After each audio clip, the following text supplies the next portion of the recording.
Buenas tardes, alumnos. Nos encontramos en este momento para desarrollar el tema de la oratoria. La oratoria se define como el arte de expresarse con propiedad.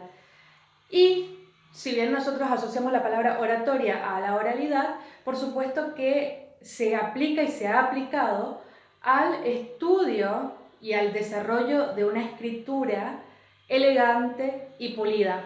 Sin embargo, en este momento nosotros nos vamos a abocar a cómo utilizar las reglas de la oratoria para expresarnos en distintos contextos donde recurrimos a la oralidad.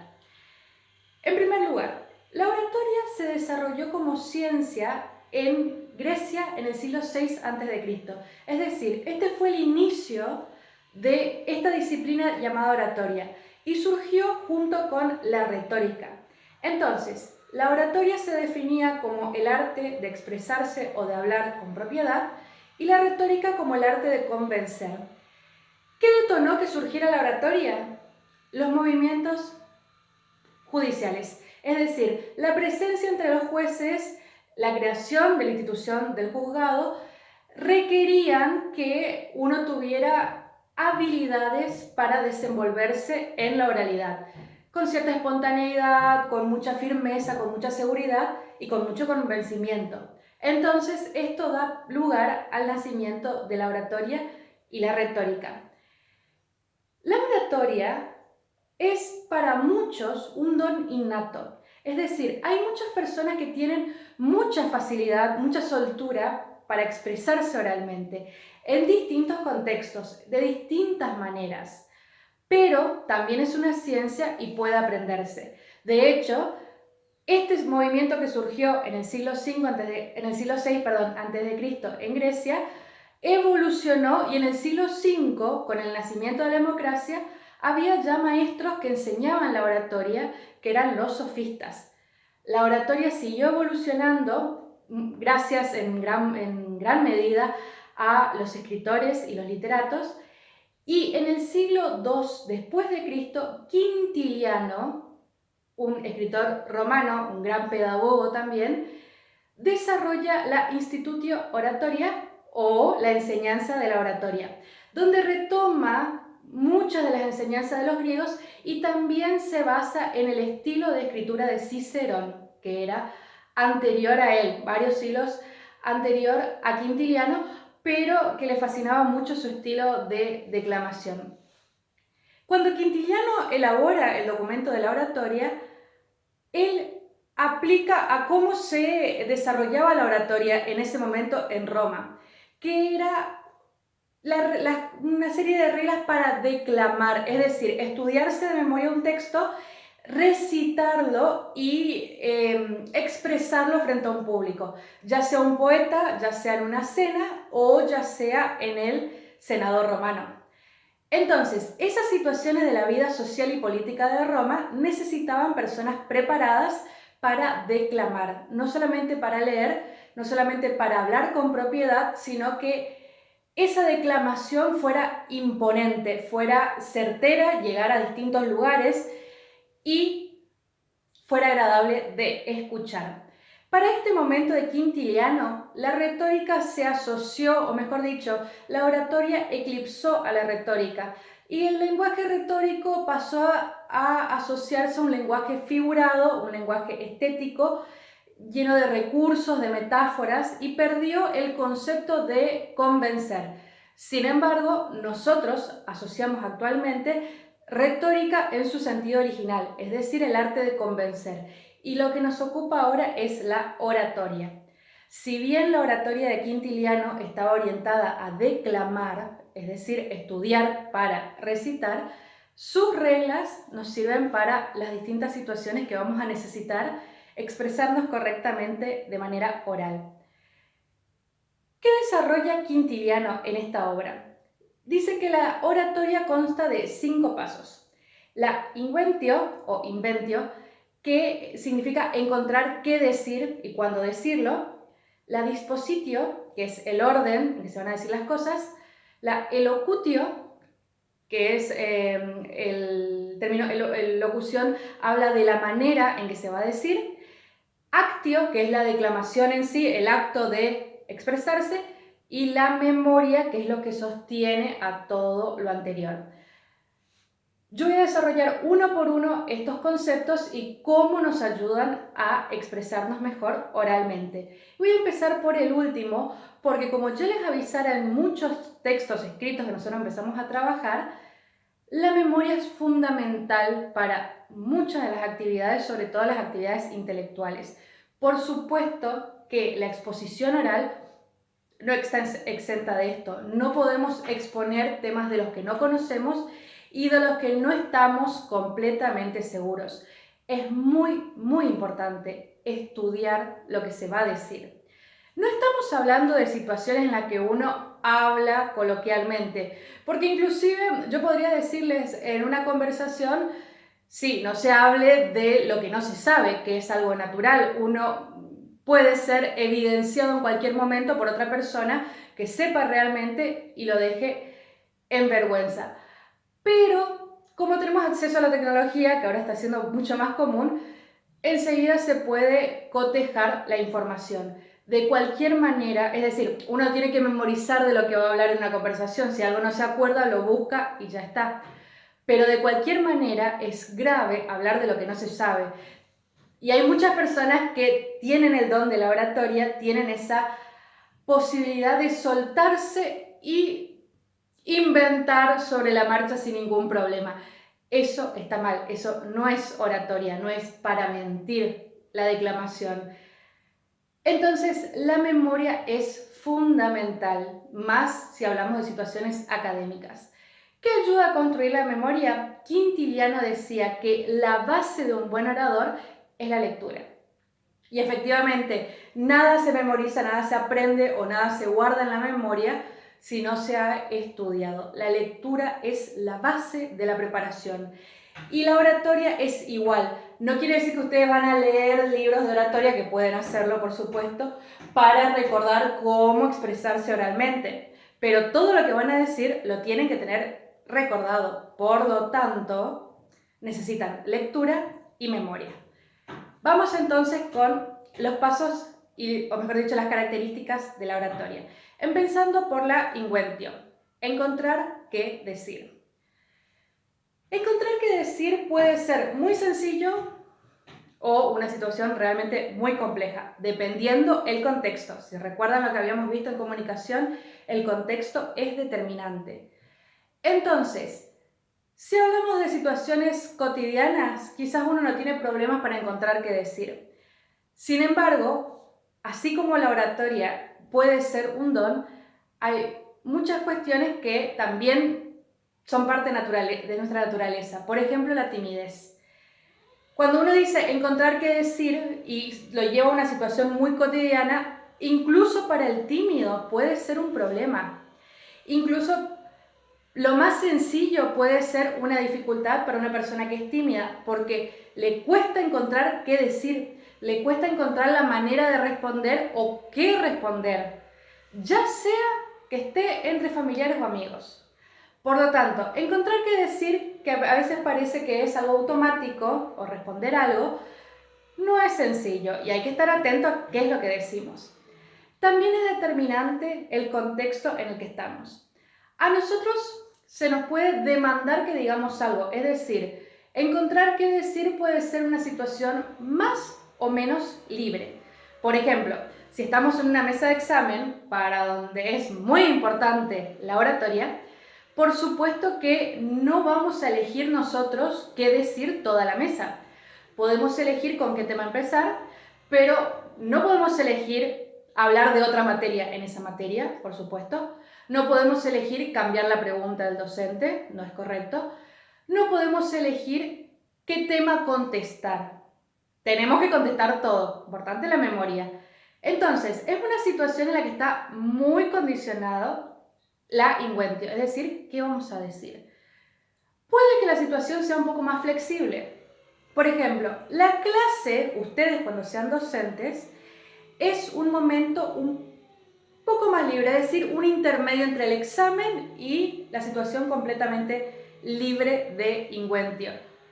¿Por qué? Porque si bien estamos condicionados a un programa, una materia, un contenido o una fecha, tenemos libertad de armar la clase de acuerdo al tema que vamos a dar. Es decir, podemos ser creativos en ese momento. Que no todas las situaciones de creatividad están permitidas en todos los espacios. Por ejemplo, una mesa. Si somos invitados a un simposio, puede que se nos diga de qué hablar y nosotros tengamos que responder a lo que se nos pide. O puede que nosotros podamos crear un simposio en el cual nosotros determinemos el tema. Entonces, inventar el tema o encontrar qué decir, hallar el tema del que hablar, está muy determinado por el contexto y hay que saber adaptarnos al contexto. Eso es muy importante. Un orador no se puede imponer sobre el contexto porque la audiencia no lo va a escuchar. Entonces, una vez aclarado esto, vamos a ver cómo funciona esta cuestión de inventar.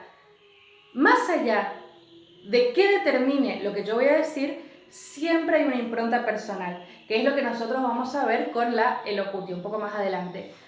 Entonces, una sola cosa que nosotros digamos puede ser determinante de nuestra oratoria. Podemos estar sumamente condicionados en un examen a responder lo que se nos dice, lo que se nos pregunta, pero la forma en que respondemos es distinta en cada uno y eso marca la diferencia. Por lo tanto, no es menor atender a cómo nos expresamos. Bien, vamos a la segunda parte, la dispositio. Yo considero personalmente que la dispositio es una de las partes más importantes del discurso, que es el orden. Algunos consideran que es la elocutio y otras actio.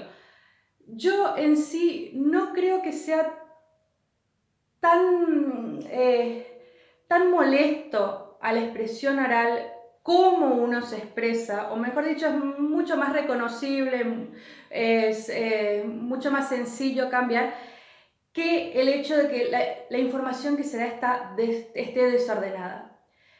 Una mala disposición de los temas de lo que uno habla me parece mucho más nefasto a lo que es el auditorium que el estilo personal de cada uno. El estilo personal da la impronta, pero la forma en que se ordenan las cosas es lo que realmente genera mucho más impacto en quien recibe la información, sobre todo si hablamos de la oralidad, porque entendamos que la memoria, la atención oral, es bastante limitada, es mucho más limitada que la lectura. Entonces, anteriormente se decía que uno tenía un límite de atención entre 10 y 15 minutos en clase de los alumnos de corrido. Ahora creo que ha bajado bastante ese límite de atención con la sobreexposición o la sobreestimulación visual. Pero al margen de que sean 5 o 15 minutos, es muy importante saber cómo yo voy a empezar la exposición. Porque si de entrada no logré captar la atención, no la voy a recuperar a los 15 minutos. Entonces, la organización del discurso tiene que responder a esto. En primer lugar, si yo, por ejemplo, estoy en una mesa de examen y elijo con qué tema hablar, por supuesto que tiene que ser el tema que esté más preparado y tengo que empezar a hablar de forma correcta. Es decir, las primeras palabras que yo diga, lo primero que diga en mi discurso es la impresión fundamental. Si yo en esa primera impresión logro captar la atención del alumno o evidenciar la seguridad y el contenido estudiado al docente, tengo muy allanado el camino de ahí en más. Así que muy importante atender a la dispositio cómo yo empiezo. Segundo, parte de la dispositio. Si estoy en una mesa de examen, por supuesto, siempre responder a lo que se pregunta. Eso tiene que ver con el orden. No es una cuestión de la manera. Si a mí me hace una pregunta y empiezo a dar vueltas hasta llegar a la respuesta, estoy fallando en la organización. No tengo claridad de cómo esa pregunta llega a este concepto. Tengo que pasar por muchas cosas que en realidad tendría que ser directo. Eso va a evidenciar, mi discurso oral va a evidenciar que yo no tengo claridad en el concepto, en la relación de conceptos, sino que tengo que pasar por otras instancias hasta llegar a lo que me piden. Por lo tanto, muy importante responder a lo que me preguntan. La dispositio también ayuda a no perder la atención. Piensen ustedes, personas, en la conversación oral, simplemente de forma coloquial o inclusive ahora que estamos comunicados virtualmente, mandan audios por WhatsApp o mensajes y redundan en el tema y dan vueltas en el tema y hablan de otra cosa y no terminan nunca de llegar al punto. Así sean 2, 5 minutos o 50 segundos, redundar pierde la atención del auditorium. Ahora, imagínense cuánto más grave es eso en una mesa de examen. Tengo 5 minutos en que estoy dando vueltas en la pregunta y 5 minutos en los cuales se está formando en mi receptor la idea de que yo no conozco el tema. Por eso es importante la oratoria, porque la presencia es lo que va a sostener el contenido, no solamente la palabra, porque si fuera una cuestión de palabras lo escribo y ya está. Pero no, la expresión oral afecta. Por lo tanto, es importante ordenar. Ahora imagínenselo en una clase. La clase que se desvía del tema de la clase.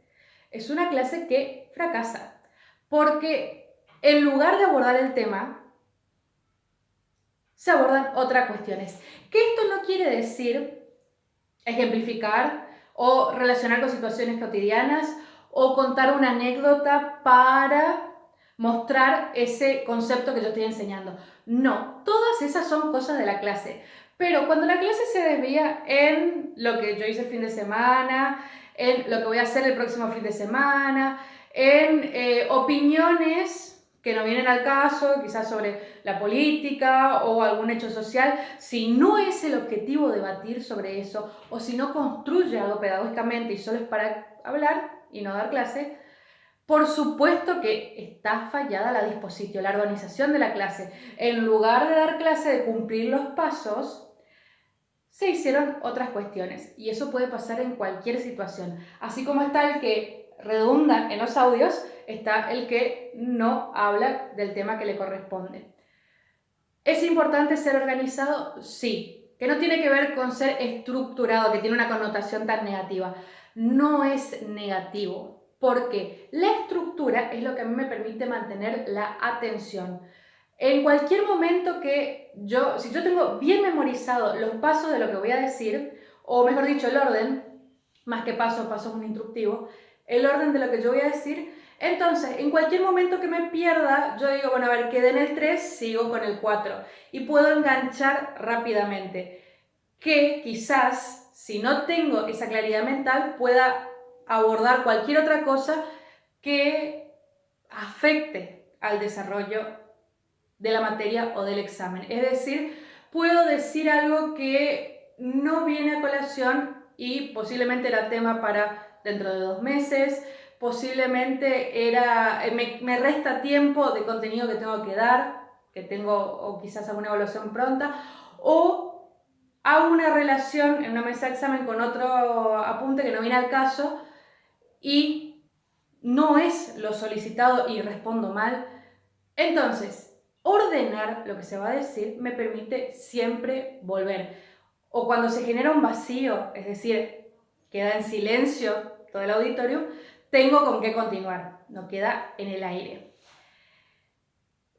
Y bueno, a colación con esto, estamos exponiendo cuáles son los principales errores que se suelen cometer en la oralidad, que eso es lo que vamos a desarrollar ahora con los ejemplos. Una buena exposición, no hablo de texto expositivo, sino de una exposición oral, sabe intercalar un buen enlace, es decir, una buena forma de captar la atención, el concepto, el ejemplo, la anécdota, inclusive el humor. Yo tengo que saber cuándo puedo hacer un chiste que es apropiado, quizás un juego de palabras o alguna referencia humorística, que es apropiado el concepto que estoy dando. Yo puedo dar el concepto, ejemplificar, ver la atención del público contar la anécdota, hacer el giro humorístico y todo esté bien ordenado. Y si esos mismos elementos están de forma desordenada, supónganse que yo empiezo contando el chiste sin contexto no se entiende. Por lo tanto, es muy importante recordar el orden. Y el orden está dado muchas veces por el tipo de texto. Esto que yo les decía, concepto o definición, ejemplo, anécdota, es muy propio de un texto expositivo. Si yo estoy desarrollando un tema, si yo estoy en una mesa de examen o en una exposición oral, lógicamente lo primero que voy a hacer es empezar por el concepto. Puedo pensar, a ver, este concepto es muy complejo. ¿Qué va a convenir entonces? Empezar por el ejemplo o empezar por la anécdota para captar la atención. Pero que esa anécdota me tiene que llevar sí o sí al concepto. Entonces yo tengo claridad de a dónde va mi discurso. Si yo no tengo esta claridad, lo más seguro es que yo voy a, por ejemplo, estudio de memoria la definición y después me preguntan, bueno, por ejemplo, y no sé aplicarlo, porque no sé qué viene una cosa después de otra, no sé, estudio 5 conceptos y no sé cómo se relacionan entre sí, eso no es estar ordenado, porque puedo cambiar el orden de los conceptos y no afecta. No le estoy dando secuencia de causa-consecuencia, cuál es la relación de esto con lo que sigue. Entonces, fundamental que yo piense lo que voy a decir y en qué orden lo voy a decir. Y el orden me puede cambiar la respuesta al auditorium. Puedo lograr captar al auditorium, puedo lograr decir, bueno, la anécdota, el ejemplo y el concepto, y cierro fantásticamente la idea, o puedo empezar de una manera nefasta que no se entienda cómo se llegue si yo no lo vuelvo a explicar. Y ahí entramos en la redundancia. Eso en cuanto a la exposición. Ahora bien, si es un texto argumentativo o yo quiero ser retórico y convencer de algo, ahí el foco no va a estar tanto en el concepto, va a estar en la postura. Y yo voy a tener que ir hilando los distintos argumentos que tenga para poder convencer, de manera de pasar de una situación a otra por semejanza. Es decir, no puedo pasar de un ejemplo en Argentina a un ejemplo a Europa, después un ejemplo a Misiones. No, busco una forma que sea más consecuente entre sí. Argentina, Misiones, de lo macro a lo micro. Veo si realmente el ejemplo de Europa es relacionante o es un ejemplo totalmente contradictorio, entonces no lo incluyo. Y tengo que ir llevando el discurso para que siempre esté la idea presente de mi tesis. Caso contrario, no voy a convencer, me voy a ir por las ramas y no voy a entender cuál es el tema siquiera. Y otro tipo de discurso que podemos dar oralmente es la narración. Así como hay personas con mucha capacidad de oratoria, hay personas con muy buena capacidad de narración. La narración está focalizada en los hechos. Es muy importante cuando uno narra oralmente que los hechos estén ordenados. En la escritura se ha trabajado mucho en literatura con esto de desordenar los hechos, que es un muy buen ejercicio mental, pero ¿cuál es la diferencia? Cuando uno tiene una novela, uno puede ojear, ir para atrás, ir para adelante, hacer ese ejercicio, ese juego lúdico que le propone justamente la novela. Pero cuando uno está hablando, no es la misma disposición que tiene el oyente que tiene el lector. El lector está dispuesto a ocuparse un tiempo en leer. El oyente tiene una atención limitada. Escucha un tiempo, después pierde el hilo.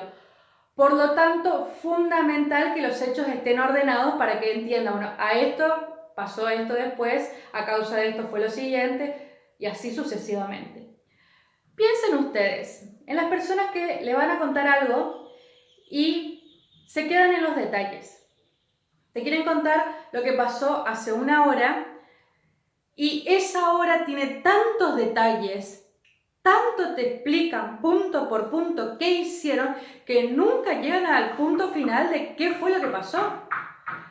Todo tiene su matiz detallista y quizás si yo le digo a la persona, y ahí está la encuentio, te quiero contar esto, la otra persona va a esperar que le cuente esa cosa, no todos los detalles que pasaron.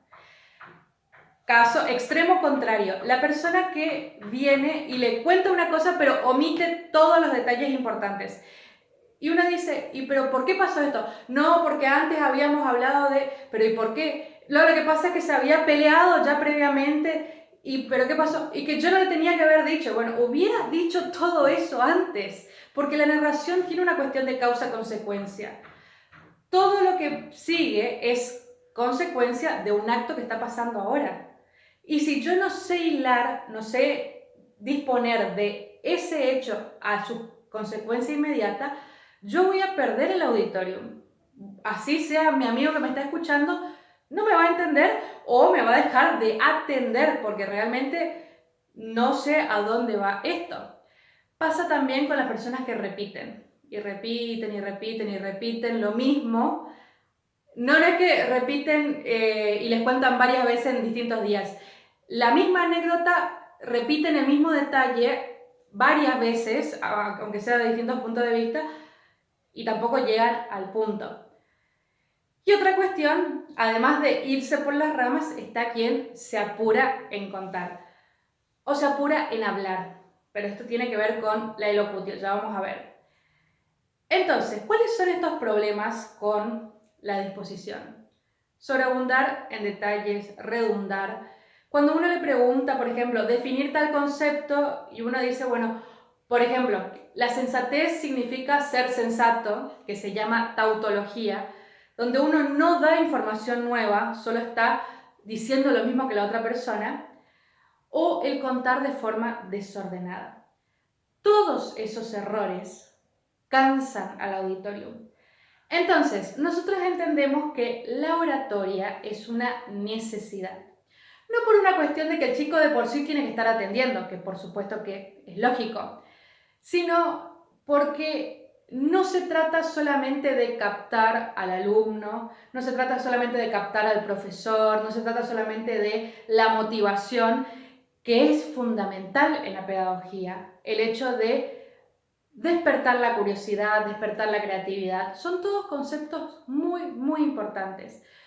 Pero, aunque lo trasladáramos a la situación más simple, nosotros no podemos ser tan irrespetuosos de hablar como si estuviéramos solos hablándole al aire. Tenemos que respetar la atención de la otra persona, tenemos que respetar el tiempo de la otra persona, tenemos que ser precisos, tenemos que ser claros, tenemos que ser interesantes también porque es una cuestión natural de la biología humana, somos sociales. Entonces, la oratoria nos da herramientas para desenvolvernos en sociedad. Y cuanto más claro yo sea en todo lo que diga, menos problemas de interpretación voy a tener por parte del otro, ya sea en la convivencia más cotidiana o ya sea en el aula. Voy a lograr que se entienda el concepto, que se aprenda, que se entusiasme y que se despierten muchas otras más virtudes. Así que la declamación no es solamente una cuestión de probar o convencer, que es muy importante. No es solamente una cuestión de motivar e interesar, que también es muy importante. Fíjense, motivar, interesar, despertar la curiosidad, atender, respetar, probar, todas cosas que a mí me perfilan de cómo yo me presento en sociedad. La oratoria es una cuestión del cultivo de la persona, es decir, de cómo es alguien, porque ese alguien interactúa con los demás, se muestra a los demás y por lo tanto existe por la relación que establece con los otros. Cultivar la oratoria, como cultivar la memoria y cultivar la lectura, son fundamentales para que yo pueda desenvolverme correctamente en sociedad.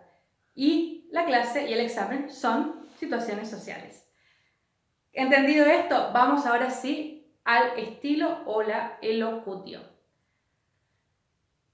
¿Por qué dejo esto después de este comentario? Justamente porque hablamos de que la oratoria es una forma de cultivo personal, una forma de construirse personalmente, y la elocutio tiene mucho de lo personal. Es decir, hay reglas que nos ayudan a sobrepasar estos problemas que tenemos, como repetir o irnos por las ramas. Pero también importa la impronta que cada uno le pueda dar a lo que va a decir. Es muy importante tener la presencia propia, tener una identidad propia cuando uno habla. Y que esa identidad, y a eso viene la oratoria, que esa identidad no esté marcada por los errores. Es decir, que uno piense, bueno, esta persona realmente se expresa bien y no asociar a esa persona como la que habla trabándose, la que no modula, la que usa las muletillas. No, dar una impronta personal, darle el propio toque a uno. Y la elocutio, es decir, la manera elegante de hablar, tiene mucho que ver con el equilibrio. Uno tiene que ser correcto para hablar, tiene que ser muy apropiado, tiene que saber adecuarse al medio, pero también tiene que jugar entre lo ameno y lo firme. Tiene que ser muy agradable, pero tiene que ser muy seguro. ¿Cuáles serían los extremos de esto? Ser agresivo, ser muy atacante en la manera de expresarse, y lo contrario sería ser muy chabacano, ser soez, usar la jerga del otro, tutear, faltar el respeto, ponerse al nivel del otro cuando no es mi par, no es mi amigo, no es mi familia. Abusar de la confianza, siendo muy familiar, lo que no podríamos decir. Eso no es agradable, eso no es una buena oratoria. Eso es ser vulgar. Y la vulgaridad no tiene que ver con ser agradable. Uno piensa que por ser agradable a la otra persona, tiene que venir y ser confianzudo, como nosotros le decimos. Y no tiene que ver con ser confianzudo. No, ser ameno significa tener el tono justo, no gritarle al otro. Hay personas que te hablan gritándote no porque quieran gritarte o porque sean violentas, sino que están acostumbradas a tener los decibeles en 80, evidentemente, y todo lo dicen gritando. Que son las personas que después te mandan los mensajes todos en mayúsculas. Parece que te están gritando, no te están gritando, pero no se dan cuenta que no te están gritando y que afecta eso. Ser agradable es tener el tono justo, hablar y que se escuche sin gritar, no estar tampoco tímido ni retraído, y ser firme es estar seguro, no ser violento. Y caer en los dos extremos de cualquiera de esas situaciones está mal. La oratoria, la elocutio también tiene que ver con la distancia, mantener el respeto. No es una cuestión de una norma social vacía, sino que tiene que ver con respetar a la otra persona que no conozco, quizás al alumno, quizás al docente, que de por sí hay que respetarlo por la jerarquía del docente y por la envergadura legal que tiene el alumno como persona. La oratoria, ese respeto que uno tiene, resguarda a la persona. Y no estoy hablando de una situación de conversación cotidiana, porque si en una situación así cotidiana uno quiere ser sumamente cerrado y no decir nada, está en todo su derecho porque no tiene por qué ir a caer bien a gente que no quiere. Puede resguardarse de esa manera, no hay ningún problema. Lo mismo que si entre amigos se quiere ser suelto, está perfecto porque el contexto amerita esa situación. Pero estamos hablando de situaciones impuestas como una mesa de examen o una clase en la que uno tiene que adecuarse a ciertas reglas. Y la forma más sencilla de adecuarse siempre es el equilibrio. También estamos hablando de cuando uno conoce recién a alguien que no sabe cómo es.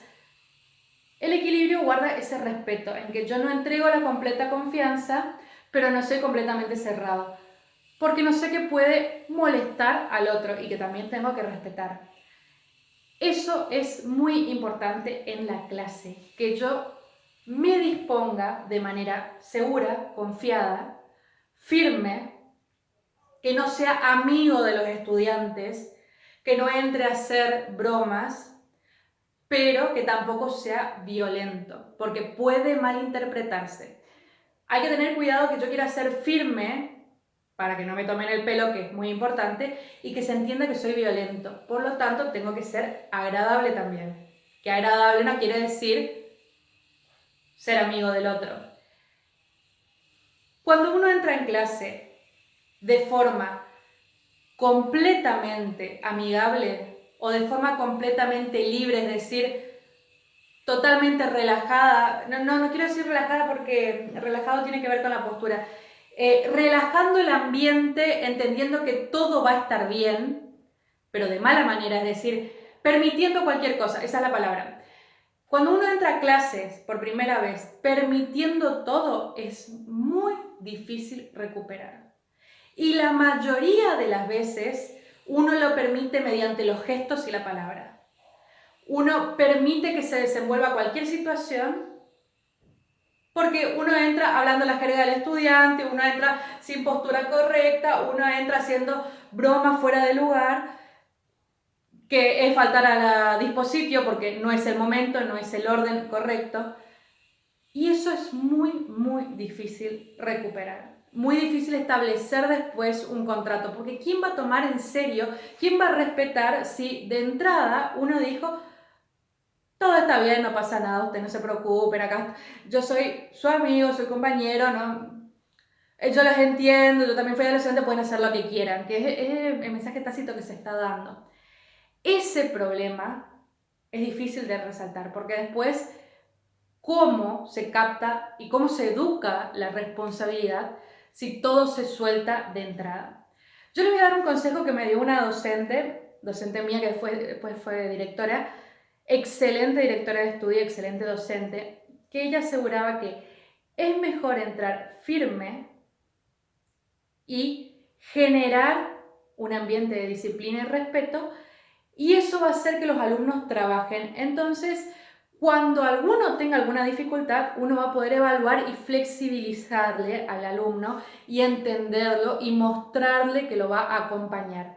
Pero si uno de entrada quiere mostrar que es flexible y que lo va a acompañar siempre, el alumno va a entender que siempre, siempre, siempre se le va a perdonar. Entonces, es mejor ser firme y después ser flexible ante un imprevisto. Y es muy difícil hacer las cosas al revés. Así que yo recomiendo eso, que tiene que ver con la locutio, el estilo personal que yo les estaba diciendo. Cómo cada uno logra el equilibrio en la forma en que se expresa y en la forma que se presenta ante los demás. Y cómo esa primera impresión es determinante para todo lo que viene después. Por lo tanto, no es azaroso que estudiemos oratoria. Implica cómo nos desarrollamos socialmente. Bien, y vamos a la parte más concreta. Actio, la declamación, porque acá están los consejos prácticos. Actio tiene que ver con tres cosas: la palabra, los tonos y los gestos. Las palabras tienen que ver con que uno adecue el vocabulario. No hay ningún problema si uno está entre familia, entre amigos, eso sale naturalmente. Pero para otras situaciones, y según el oyente, uno tiene que cambiar su vocabulario. En clase es muy importante enseñar el vocabulario técnico, pero también conocer el vocabulario cotidiano para poder llevar de eso cotidiano a lo más técnico. Yo decía, por ejemplo, lo chabacano, la flexibilización, los soez, y después también le dije soltarse, permitir cualquier cosa, que vendría a ser la expresión más coloquial. Eso por una parte en cuanto a las palabras, pero hay algo que afecta mucho a la oratoria, que son las muletillas. Que a veces uno no lo piensa, en realidad es espontáneo o es producto de los nervios, pero es un problema. Y muchos alumnos registran los profesores por las muletillas que usan, así que hay que tener mucho cuidado. Si uno tiene muletillas, tiene que empezar a escucharse y tratar de evitar las muletillas y tratar de empezar a desterrarlas. Lo mismo si uno tiene algunas palabras incorporadas a su vocabulario que usa frecuentemente como malas palabras, tiene que desterrarla. No es correcto. ¿Y cuál es el problema con las malas palabras y las muletillas? Lo mismo que decíamos con la oratoria. Lo muestran a uno como persona. Entonces, si mis palabras muestran lo que yo pienso, lo que yo soy, y me interesa mostrar que pienso de forma cultivada, respetuosa, entonces mis palabras tienen que ser respetuosas y cultivadas. Los tonos, porque sabemos que 90% de la comunicación es no verbal, así que los tonos y los gestos son fundamentales. El tono, igual que el elocutio, tiene que ser agradable y seguro. Tiene que ser firme, pero de voz, no voy a decir ni la grave ni la aguda, una voz media. También tiene que ver con esto de no gritar, y hay una cuestión con el temblor de la voz. ¿Qué es normal cuando uno está empezando? Cuando uno recién empieza a leer en público, en casos de docencia, uno siente nervios. Por eso es muy importante practicar. La oratoria nos muestra que no es que se nace solamente con eso, se practica y está muy bien practicarlo. Porque además voy a lograr que me entiendan mejor.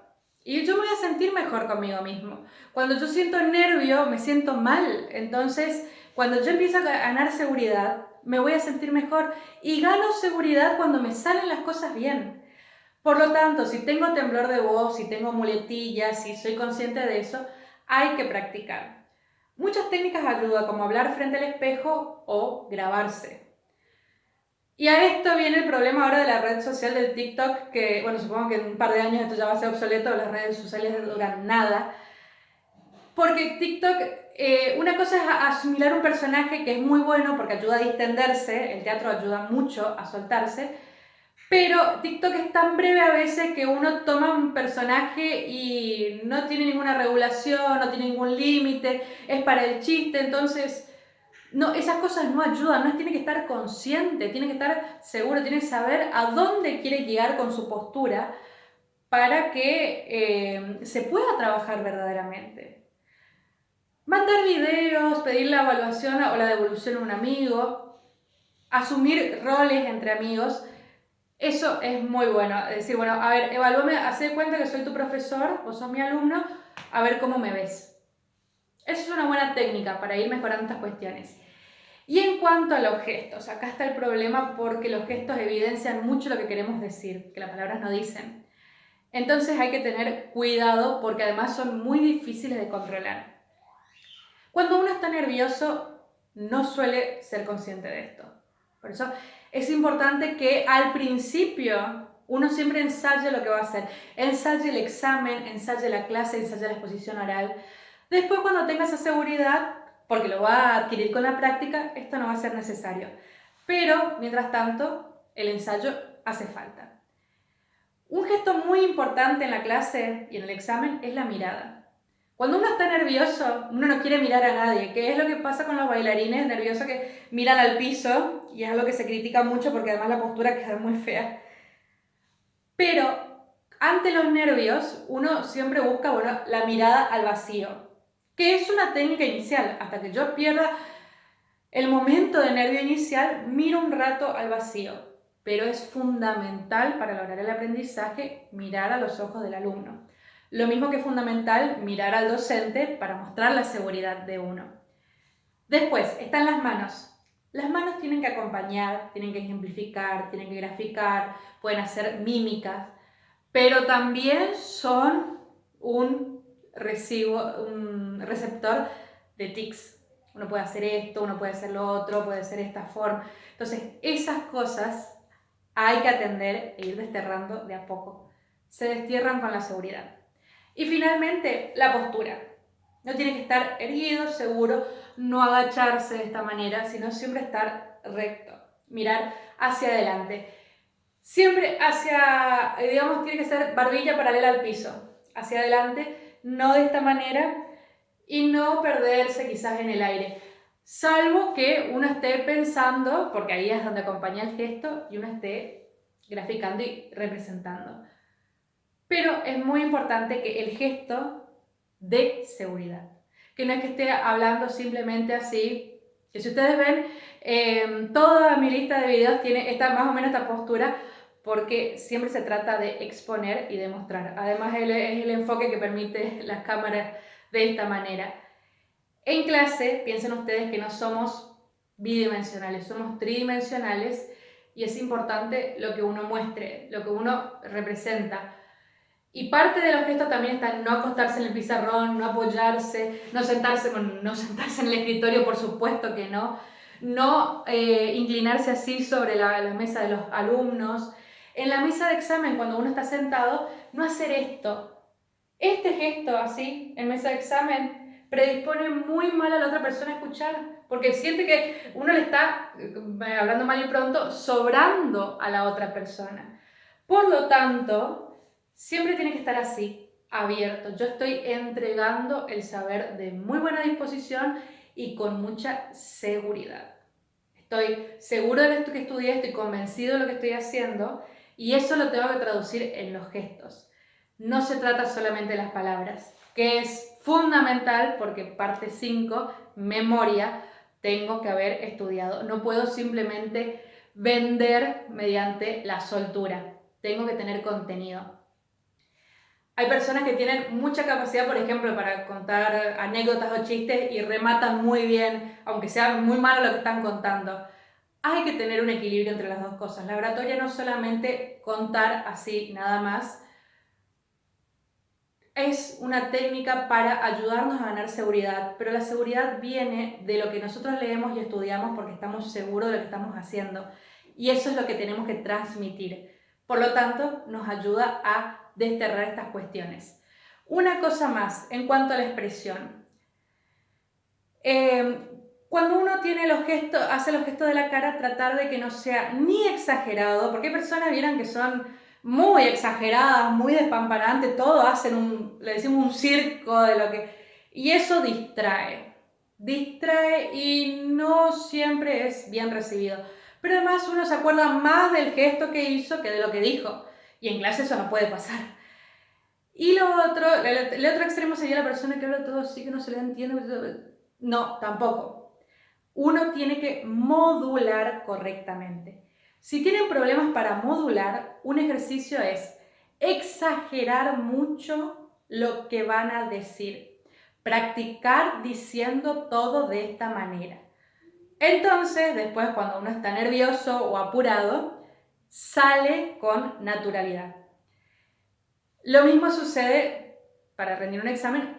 Y el otro problema es cuando uno justamente se apura, que no es que no modula porque está tímido, sino porque habla tan rápido que no llega a modular. Bien, en ese caso también ayuda, porque uno tiene que parar cada vez que habla así, se va serenando y de esta manera va practicando. Entonces, vieron que yo respeté, les dije los 5 pasos y fui contando uno por uno. Yo podría haber definido los 5 y después dado los ejemplos, pero elegí esta disposición para que ustedes vayan interiorizando por qué es importante estudiar oratoria. Y ejemplificamos todas las situaciones posibles en las que uno, cuando habla oralmente, genera un malestar en el auditorio y cómo podemos desterrar con las distintas técnicas. Así que practíquenlas y llévenlas a práctica para tener buenos resultados en el examen, porque han estudiado con la memoria, y buenos resultados en la clase porque son creativos, porque son curiosos, porque disparan la curiosidad, porque pueden explicar bien un concepto y porque pueden lograr que los otros lo retengan porque han sentido el interés de lo que ustedes transmiten con sus gestos.